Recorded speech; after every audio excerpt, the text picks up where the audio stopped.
We can increase attendance, increase performance, and reduce violence by creating a safer school climate, and the solution is Safe School Ambassadors and programs that give kids the courage and confidence to make a difference. The best leverage point for change and reducing violence and bullying are students. Students hold the key to influencing the culture that allows these things to happen. What we know statistically is as many as 160,000 students stay home from school every day. They're afraid to come to school because of what somebody might say or do to them. Well, when they're not in school, what are they doing?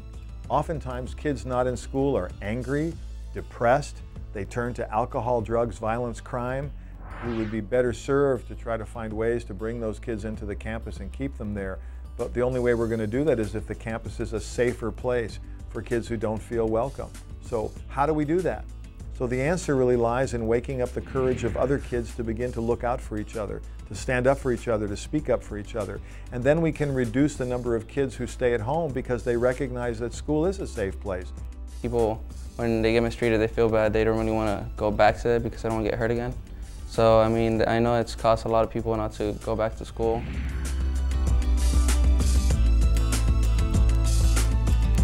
Students see, hear, and know things that adults don't.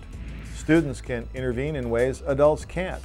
Students are the first responders on the scene of an incident, most often before an adult ever knows about it.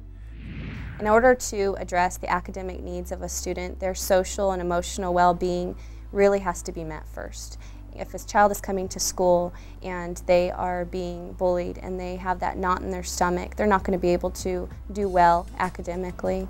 So I think the most important thing to address first are the child's basic needs, and this is definitely one of them. Making sure that the child is safe in order for them to learn.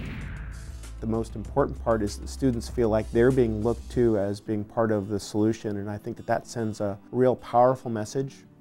As a decision maker, this is one of those programs that I see really helping students to help themselves as well as their peers to, again, change the school climate. Here's what's acceptable at our school, and really improve student learning by allowing students to come to school and feel safe. I'm going to have to change myself in order for me to change other people. So I'm going to really apply this program to my school, my friends, and my family.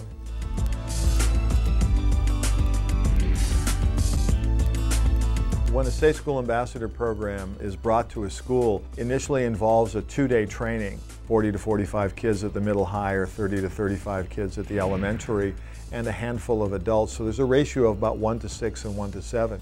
It tends to run the length of the entire school day, so we mirror what the starting bell is and the ending bell, so that we've got 2 complete days to drop in and build community in the room across different kinds of kids, and enough time to really give them a chance to get comfortable in talking about the issue, and most importantly, enough time to practice and gain some confidence and competence in the 6 or 7 skills that we're teaching them to use.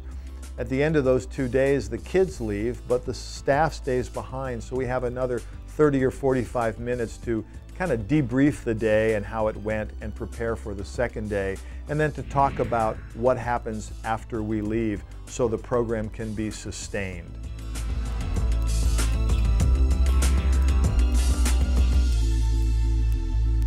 It's important that we meet once a week with them at first because we want to make sure that the energy and the momentum is sustained, and then we really encourage them in being there. We want them to be out there on their own, how they usually are on campus, to go ahead and do the work that they need to do. We're creating that safe space for students to come in and open up so that when they come to a problem, when they come to a conflict, it no longer just instantaneously turns into violence. It now slows down, the student processes what's going on, and the student recognizes that violence is not the answer. So then they either themselves solve it, or they bring the problem to us, and then we sit down and solve it with them. These small groups are critical to sustaining the commitment of the kids. We need to make sure that there's a safety net under these young people who are sometimes breaking a code of silence and standing up against the larger culture that says don't get involved. What we found in the schools that really commit to meeting with the kids every couple of weeks and securing 30 or 45 minutes during the day, those small groups really become the glue and the reinforcement for sustaining the commitment, and it's those schools where the program really thrives and grows. What are we currently doing to deal with youth violence? What's it costing us to do the things we're already doing? And what's the expense of not doing this? If we don't invest in our kids, and they're not on the front lines where they can nip it in the bud or stop it before it gets serious, we're going to be paying tens of thousands of dollars in the cost of vandalism, in the cost of dropouts, in the cost of crime, in the cost of suspending kids and lost ADA. And we noticed that schools that have Safe School Ambassador program implemented on their campuses have a lower rate of students who are bringing weapons on. They have a higher rate of students that are feeling more safe on their campus, which is our ultimate goal. Talk to the young people, find out what types of mistreatment are going on in their school, because often, again, they're out of the view and the purvey of most administrators, and I think that once they listen to those youth voices and they find a way for the students to be able to have their own voice to address those situations, it really is something that can be a benefit to the school site. It's cost effective, and I think it really has shown an impact on school climate. The Safe School Ambassador program has made my campus less violent, and I'm glad the Safe School Ambassador program is at my school.